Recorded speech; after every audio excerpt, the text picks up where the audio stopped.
She said that it took a long time for her to acknowledge that she was raped, not sexually assaulted, because the term sexual assault was more dignified than rape.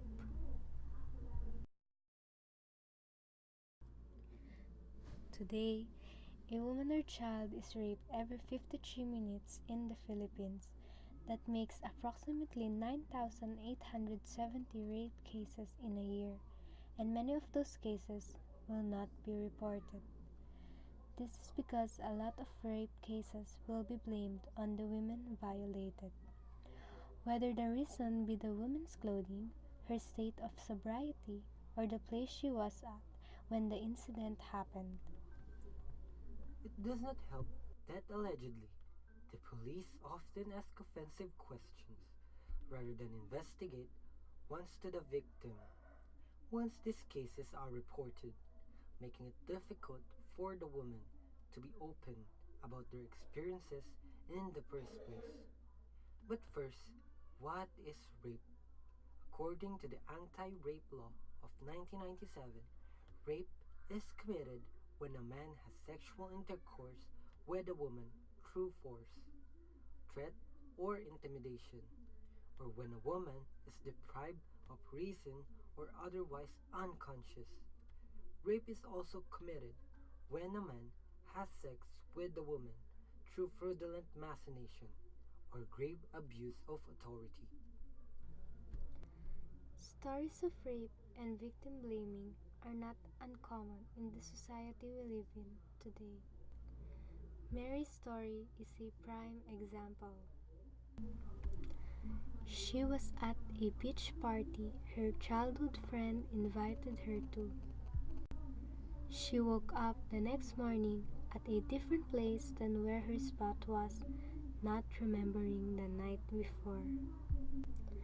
She said that it took a long time for her to acknowledge that she was raped, not sexually assaulted, because the term sexual assault was more dignified than rape.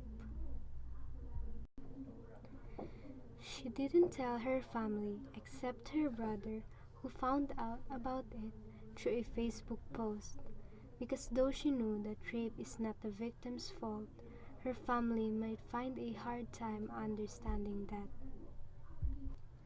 Victim blaming. It did not happen directly, but just thinking of her family laying the blame on her was unbearable for her. This is not the first nor last story of its kind.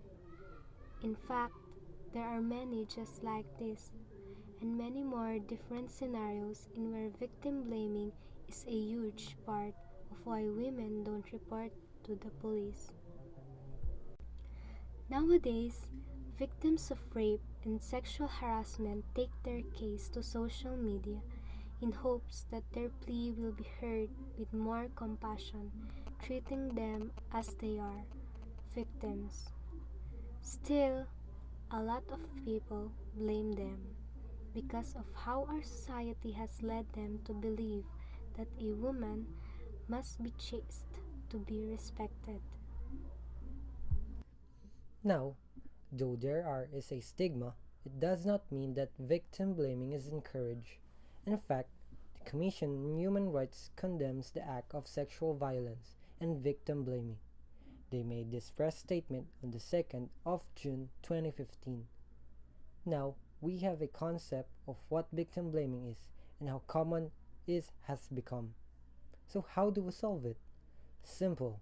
We must educate the people that this kind of treatment towards women in our society and that sexual harassment towards either a man or a woman should not be tolerated.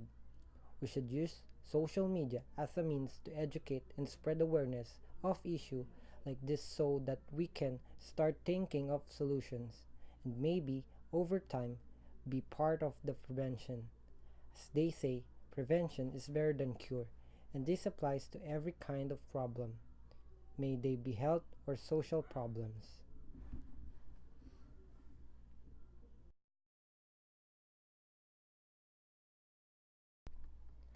It's never too late to get educated and change our perspectives. It's also not difficult. We only need to start now.